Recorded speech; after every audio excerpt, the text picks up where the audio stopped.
मैं आता हूँ तेरे पास, प्रभु यीशु मेरे मसीह, मेरे पापों के लिए ही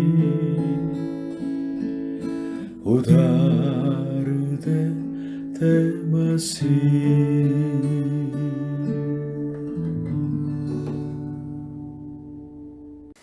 हालेलुया। प्रभु यीशु मसीह जी आप सभी को आशीष दे। मनुष्य हमेशा आशीष पाना चाहते हैं, इसलिए बड़ों से या धार्मिक जो अगुवों से आशीर्वाद पाना चाहते हैं, और अपने बच्चों के नाम में भी तो आशीष का शब्द जोड़ देते हैं। इंडिया में आशीष, या कोरिया में मानबोक, या लातिन भाषा में बेनेत, या इब्रानी भाषा में अशेर, ये सब बच्चों के नाम में तो मिला हुआ आशीष का शब्द है। हम सब आशीष पाना चाहते हैं, लेकिन फिर भी हमेशा इस सत्य को याद रखना है, हमारे सब आशीषों का स्रोत परमेश्वर है। इसलिए परमेश्वर को छोड़ के पैसों को आशीष का कारण समझने वाले, तो वो व्यक्ति का जीवन खत्म हो गया, उसका नाश होना टाइम की बात है। बाइबल में लूक का रचित समाचार न्याय नियम के जो किताब में प्रभु यीशु ने एक दृष्टांत कहा था, उसमें एक मूर्ख धनी आ जाता है। वो उसकी संपत्ति इतने बढ़ गई है, इसलिए वो चिंता करने लगे कैसे स्टोर रूम को, पखाड़ियों को तोड़ के बड़ा बनाएं और वहाँ संपत्ति रखें। और अपने आप ये सोच रहा था कि वो मूर्ख, हे प्राण, तेरे पास बहुत वर्षों के लिए बहुत संपत्ति रखी है, चैन कर खा पी सुख से रहा। मतलब बढ़ने वाली संपत्ति की वजह से उसने सोचा कि उसके भविष्य में गारंटी है, सुरक्षा है, और आराम से धूमधाम से रह सकता है। लेकिन उस व्यक्ति को देख के परमेश्वर ने यह कहा कि हे मूर्ख, इसी रात तेरा प्राण तुझसे ले लिया जाएगा, तब जो कुछ तूने इकट्ठा किया है वो किसका होगा। हमें धन की वजह से मूर्ख नहीं बनना है। भौतिक चीजें, भौतिक आशीष क्षणिक समय के लिए हैं, क्षण भर के लिए हैं, थोड़ी देर बाद बिल्कुल गायब हो जाता है, सड़ जाता है। लेकिन संसार के अनेक लोग तो चीज़ों के पूजा करते हैं, चीज़ों की सेवा करते हैं, पैसों की सेवा करते हैं। लेकिन प्रभु यीशु मसीह ने चेतावनी दी, मनुष्य दो स्वामियों की सेवा नहीं कर सकते। भाइयों बहनों, भौतिक आशीषों की वजह से बिल्कुल अंधे मत बन जाइएगा,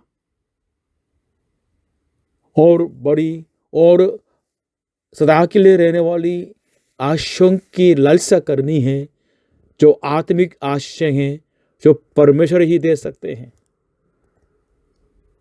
और बाइबल कहती है कि इन आत्मिक आशीषों को, या स्वर्गीय आशीषों को सिर्फ प्रभु यीशु मसीह ही में हम पा सकते हैं। इसलिए आज के इस उपदेश के द्वारा हम इन आशीषों के बारे में जानें और इन आशीषों को प्राप्त करने वाले बन जाएं। आज का वचन 2 कुरिन्थियों 5वीं अध्याय 16 से 21।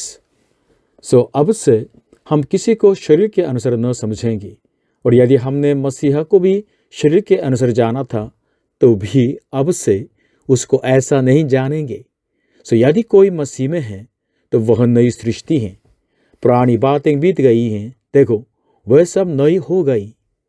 और सब बातें परमेश्वर की ओर से हैं, जिसने मसीहा के द्वारा अपने साथ हमारा मेल मिलाप कर लिया और मेल मिलाप की सेवा हमें सौंप दी है। अर्थात परमेश्वर ने मसीहा में होकर अपने साथ संसार का मेल मिलाप कर लिया और उनके अपराधों का दोष उन पर नहीं लगाया, और उसने मेल मिलाप का वचन हमें सौंप दिया है। हम मसीह के राजदूत हैं, मानो परमेश्वर हमारे द्वारा समझाता है। हम मसीह की ओर से निवेदन करते हैं कि परमेश्वर के साथ मेल मिलाप कर लो, जो पाप से अज्ञात था उसी को उसने हमारे लिए पाप ठहराया कि हम उसमें होकर परमेश्वर की धार्मिकता बन जाएं। पहला, be new creation in Christ, मसीह में नई सृष्टि बनो। दूसरा कुरिन्थियों 5 अध्याय 16 से 17 पढ़िएगा।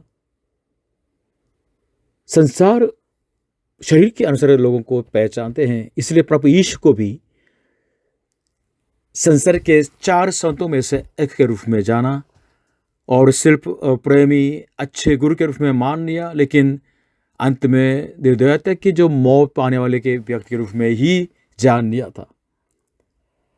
जिसने इस किताब को लिखा है दूसरा कुरिन्थियों को, पौलुस प्रेरित, वो भी प्रभु यीशु से मिलने से पहले वो सोचता था कि प्रभु यीशु मरा हुआ बिल्कुल झूठा नबी था, इसलिए वो चर्च को सत्यानाश करना चाहता था। लेकिन मृत में से जी उठे प्रभु यीशु से मिलके उसका जिंदगी बदल गई है।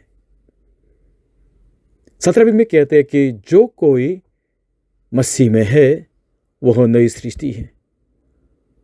परमेश्वर प्रभु यीशु मसीह पर विश्वास करने वाले को नया व्यक्ति और नई सृष्टि बना देते हैं। प्रभु यीशु जो मृत में से जी उठे हैं, पौलुस के केस जैसे पापी को, उसके शत्रु को बिल्कुल धर्मी ठहराते हैं और पवित्र दास बना देते हैं। जो लोग अपने सोच विचार में सिद्ध समझते हैं, उनको समझाते हैं कि वे लोग सचमुच में पापी हैं, पापों का अंगीकार कराते हैं। जो लोग धार्मिक उत्साह से अपनी धार्मिकता की तलाश करने वाले हैं, उनको बचा के सिर्फ प्रभु यीशु मसीह की धार्मिकता पर, प्रभु यीशु मसीह के अनुग्रह पर ही भरोसा रखने वाले बना देते हैं। जो चर्च के विरोध में, प्रभु यीशु के विरोध में जो बिल्कुल जीवन जीने वाले को प्रभु यीशु बदल डालते हैं, ताकि वे चर्च के लिए, प्रभु यीशु के लिए अपने प्राण देने वाले बन जाएं। जो स्वार्थिक है, सिर्फ अपने लिए जीते थे, उन लोगों को प्रभु बदल डालते हैं और प्रभु यीशु के प्रेम की वजह से प्रभु यीशु के लिए जीने वाले बना देते हैं। अर्थहीन जीवन जो जीने वाले थे, उन लोगों को परमेश्वर का दर्शन पाने वाले अर्थपूर्ण जीवन जीने वाले बना देते हैं। संसार में सड़ने वाली ऐसी चीज़ों की तलाश करने वाले जीवन को प्रभु यीशु बदल डालते हैं और सनातन काल के स्वर्ग के लालसा करने वाले, आशा रखने वाले तो जीवन में बदल डालते हैं। जो आत्मिक तौर से बिल्कुल कंगार है, उन लोगों को प्रभु यीशु बचा के परमेश्वर के स्वर्गीय आशीषें, आत्मिक आशीषों को पाने के लिए तो योग्य बना देते हैं। सदा के लिए पाप क्षमा और अटल परमेश्वर का प्रेम और मुक्ति का आश्वासन, शांति और पुनरुत्थान की आशा और स्वर्ग की आशा, इन सब आशाओं को देते हैं। इसलिए भाइयों बहनों, पुरानी बातों को भूल जाइएगा, परम प्रभु यीशु मसीह ही पर विश्वास करके आप नया जीवन पा लीजिएगा, नई आशीषों को अपना लीजिएगा। Point 2, be reconciled to God in Christ, मसीह में परमेश्वर के साथ मैं मिला पाऊं। दूसरा कुरिन्थियों 5 अध्याय 18 से 20 पढ़ेंगे। और सब बातें परमेश्वर की ओर से है, जिसने मसीहा के द्वारा अपने साथ हमारा मेल मिलाप कर लिया और मेल मिलाप की सेवा हमें सौंप दी है। अर्थात परमेश्वर ने मसीह में होकर अपने साथ संसार की मेल मिलाप कर लिया और उनके अपराधों का दोष उन पर नहीं लगाया, और उसने मेल मिलाप का वचन हमें सौंप दिया है।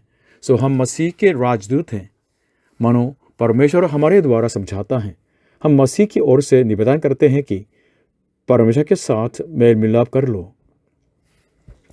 परमेश्वर संसार के साथ मेल मिलाप करना चाहते हैं।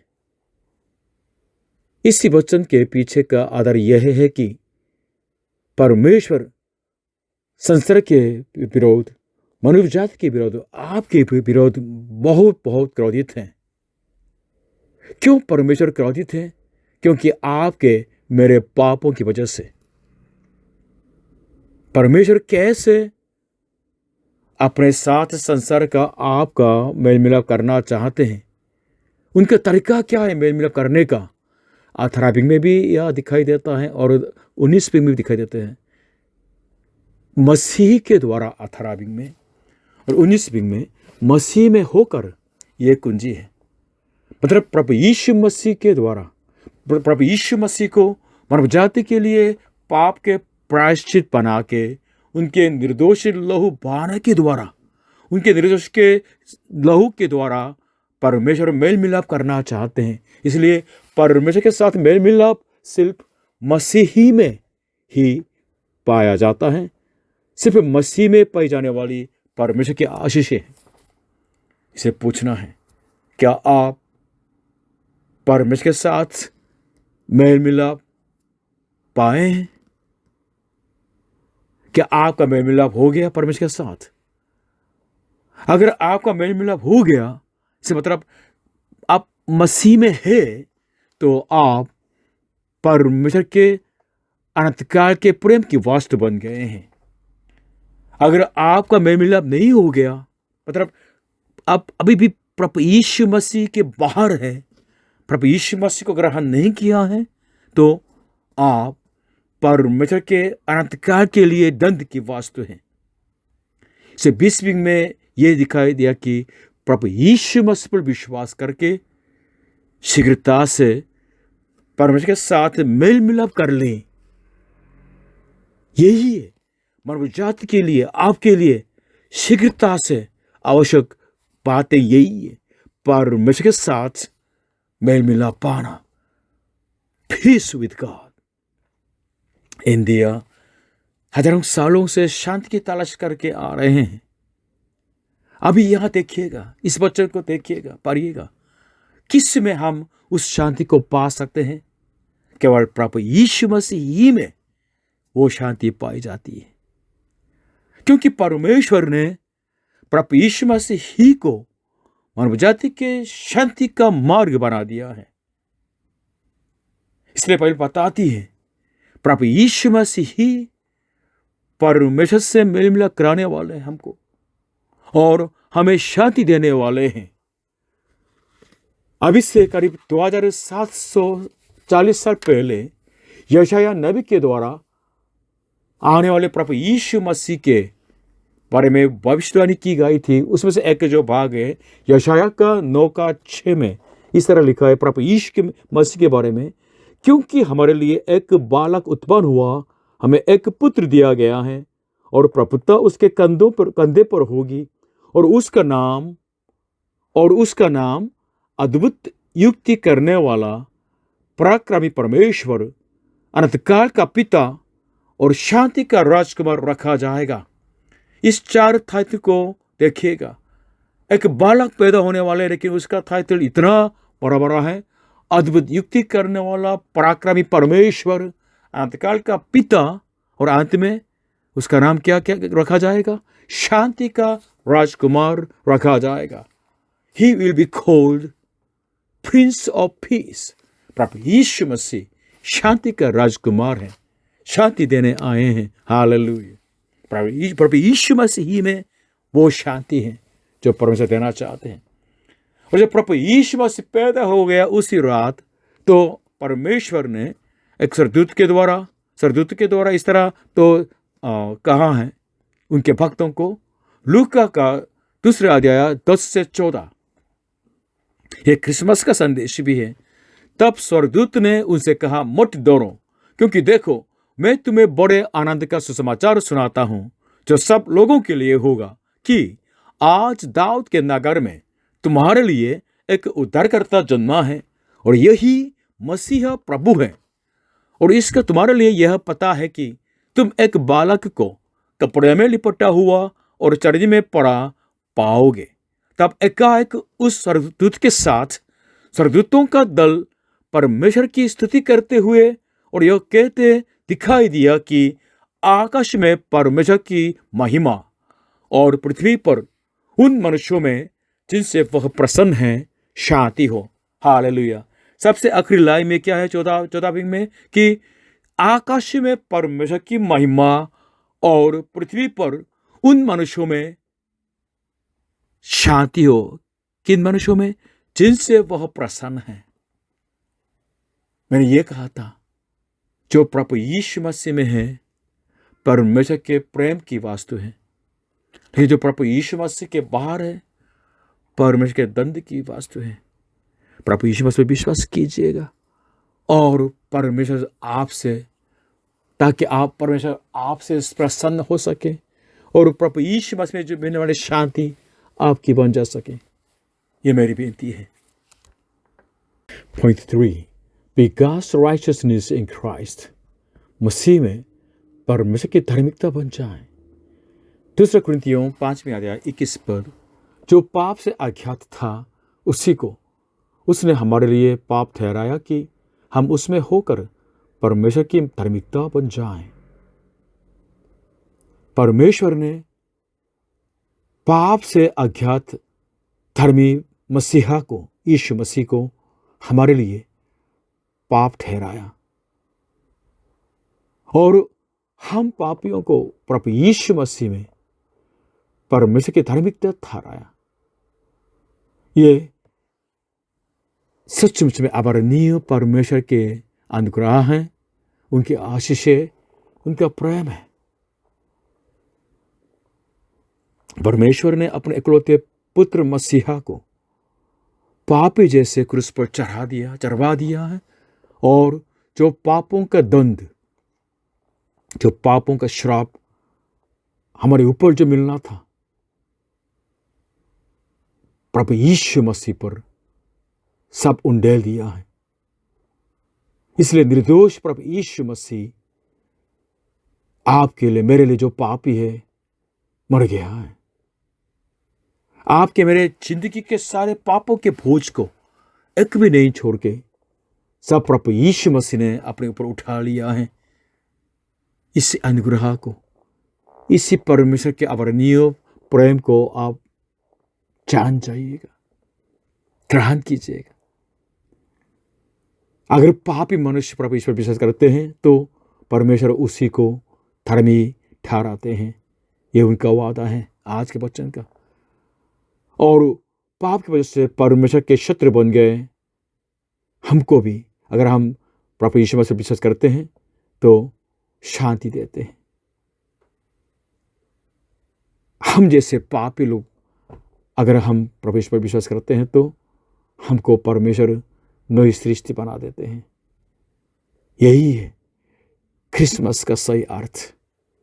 भाइयों बहनों, इस क्रिसमस के सीजन में आपके मुक्तिदाता प्रभु यीशु मसीह से मिलिएगा। प्रभु यीशु मसीह में नई सृष्टि बन जाइएगा। प्रभु यीशु मसीह में परमेश्वर की शांति पाइएगा। प्रभु यीशु मसीह में परमेश्वर की धार्मिकता बन जाइएगा। प्रभु यीशु मसीह जी आप सभी को आशीष करें। आमीन।